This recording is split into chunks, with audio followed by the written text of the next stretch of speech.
Welcome! I'm Craig from Sonatura Audio, and today we're releasing a great new plugin called Superhet that creates music in a completely different, completely new way, using the mathematical concept known as heterodyning.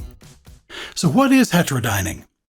Invented in 1901 by Reginald Fessenden, heterodyning was designed originally as a method for including more information in radio telegraphy systems, which at that time were of extremely limited bandwidth and very prone to external interference. In fact, about all that radio could transmit at that time was Morse code. Here's how it works. You have a tone at a base frequency, called a carrier. Then you have another tone, which modulates either the frequency of that tone, for FM radio, or the amplitude of that tone, for AM radio. The same process is also useful in optical transmissions, though those didn't come along until much later. So, it's useful not only in AM and FM radio signals, but television, satellite, and broadband internet transmission as well. In fact, it's in use in virtually every type of communication we use in today's world, all thanks to Reginald Fessenden.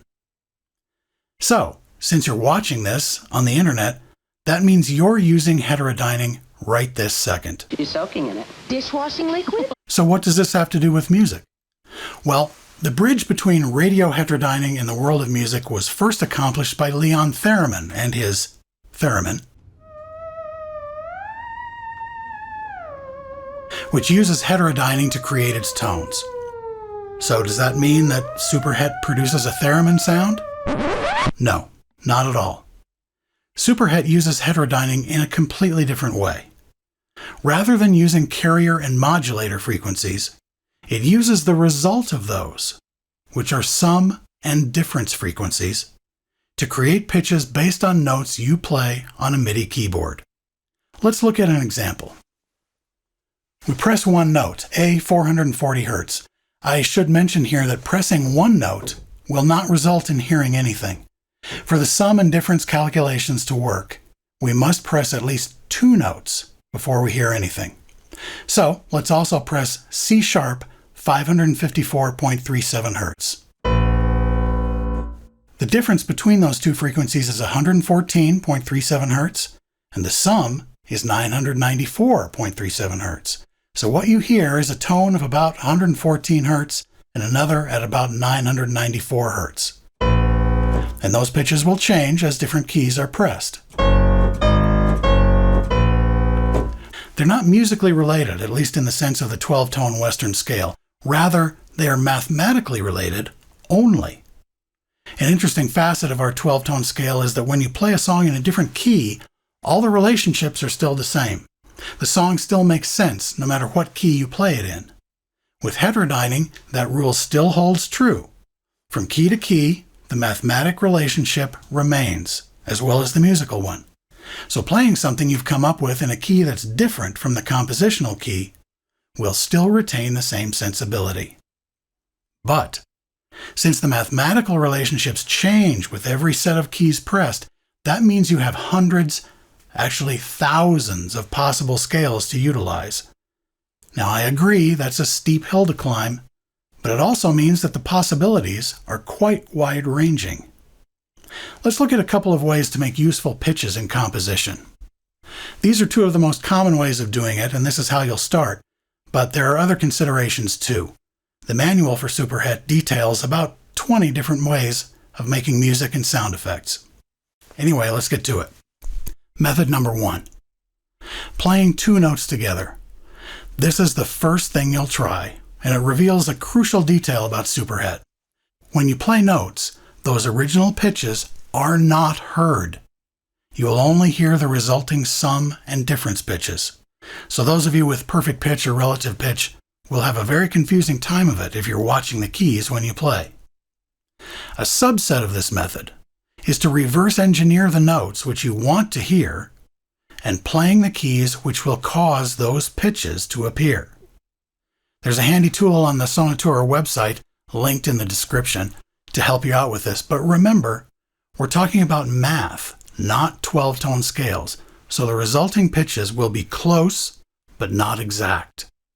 And that's really the whole point. to get new emotion, new tension into existing music. As an example, let's listen to a portion of the original version of Mozart's Allegro in F major, Appendix 109. You can hear the wonderful tension and resolution of the piece. The voicings are very interesting as well.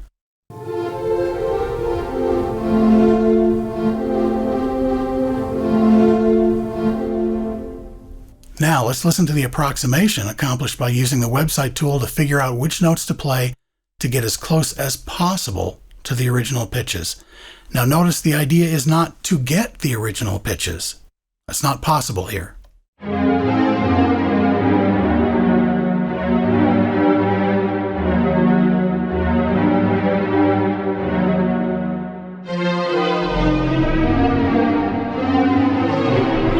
Notice that now there's always tension, which never releases, never resolves. The effect is dramatically different because we're using a completely different scale. Now, it's also possible to play more than 2 notes, and when you do so, the number of pitches you hear goes up exponentially because they're all interacting. Play 3 keys. That's 6 pitches. 4 keys. 12 pitches. 5 keys. 20 pitches, and so on. As you can see, the visualizer shows you exactly what pitches are being produced. Method number 2. Playing 1 note, usually in the bass, and playing a melody over it. This still results in 2 notes, but the pitches generated are more easily controlled. When you do this, you can consider it as staying in a certain key. You'll notice that when you play the same melody in the right hand, but change to a different note in the left, that's when you get the ability to change feels, which is what the new keys are creating. Constantly changing both notes results in the equivalent of changing keys for every note you play. If you watch the piano roll, you can see the note played in the bass, which changes only at specific times.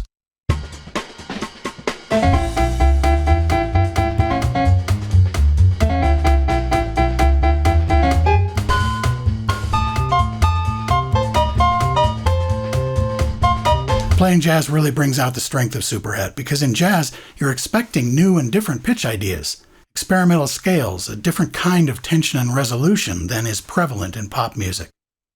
Now let's go through the controls. We have the visualizer, mentioned earlier, which shows the notes you're playing as well as the pitches that are being produced. Below that is the mixer for levels of the sum and difference tones, as well as the amount of stereo spread. Next to the mixer is the sample selection dropdown. There are 8 sample sets included, and it's also possible to import your own samples. You can import 1 sample across the whole keyboard, or 88, 1 for every key, as long as you follow the format for the JSON file that's outlined in the manual. Be careful though, because the samples will hit your ear very differently than you're used to, and as a result, you probably won't need nearly as many samples as you might think. As an example, all 8 of the included sample sets only use 5 samples. Next to that is the velocity knob, which controls how much your playing velocity affects the volume and brightness. Moving on down, we have a traditional synth-type ADSR section, and next to that, a really cool pitch envelope that can go up or down and is individual for every pitch played. Next, we have the effects section, which has a formant effect,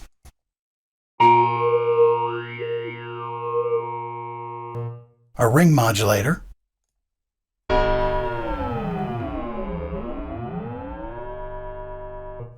a traditional chorus. I made sure this plugin is free so that you can use it to create music that's unlike anything ever written previously. In exchange for that, I'd love for you to send Sonatura examples of compositions or soundscapes that you've come up with. Have a great time with it. Thanks for watching.